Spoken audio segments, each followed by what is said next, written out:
1939 সালে কবির সাথে মমতাজ বেগম মণিমালার বিবাহ হয়।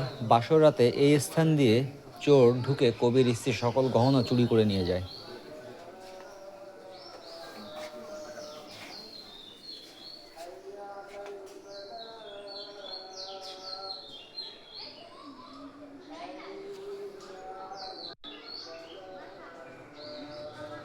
এটা হচ্ছে আমাদের পল্লী কবি জসীমউদ্দিন স্যারের ঘর।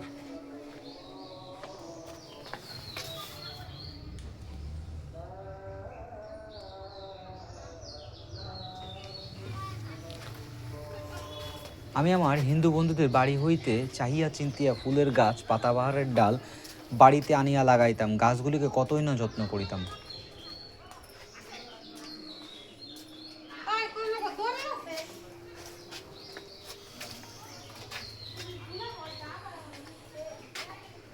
এটা কিন্তু এক সময়কার ঐতিহ্য।